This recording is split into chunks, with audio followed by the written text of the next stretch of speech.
താങ്കളുടെ കുറച്ച് ഒപ്പീനിയൻസ് അറിയാനാണ് ഞങ്ങളിവിടെ എത്തിയത്. സാർ, ഞങ്ങൾ ക്യാമറാമാനി ഷാനറ്റാണ്.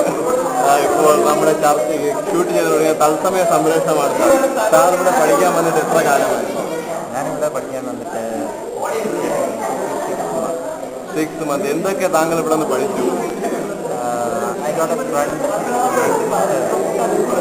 Yeah. He is so funny and I was able to get how he and how he managing all these things, and it's very funny and very intellectual. താങ്കൾ എങ്ങനെയാണ് ഈ ബുദ്ധി ഡെവലപ്പ് ചെയ്തെടുക്കുന്നത്? ജന്മനാൽ കിട്ടുന്നതാണോ അവിടെ നിന്ന് വാങ്ങിക്കുന്നതാണോ? I think this is a gift from God. ഗോഡാണ്, ഗോഡ്. ഓക്കെ. ഈ ചർച്ചയുടെ അവസാനത്തിൽ ഈ പ്രേക്ഷകർക്ക്, നമ്മുടെ സൂര്യ ടിവിയുടെ പ്രേക്ഷകർക്ക് വേണ്ടി താങ്കൾക്ക് എന്താണ് പറയാനുള്ളത്? Go and get it. That's all. ഇത്രയും താങ്കളുടെ വിലപ്പെട്ട സമയം ഞങ്ങൾക്ക് വേണ്ടി ചെലവഴിച്ച താങ്കൾക്കുള്ള നന്ദി. എൻ്റെ പേരിൽ ക്യാമറ മാനിയായ ചാനറ്റിൻ്റെ പേരിൽ താങ്കൾക്ക് അഭിനന്ദിക്കുന്നു. 1000 പുതുവർഷ ആശംസകൾ നേർന്നുകൊണ്ട് ഈ ചർച്ച നിർത്തുന്നു. Have a short break.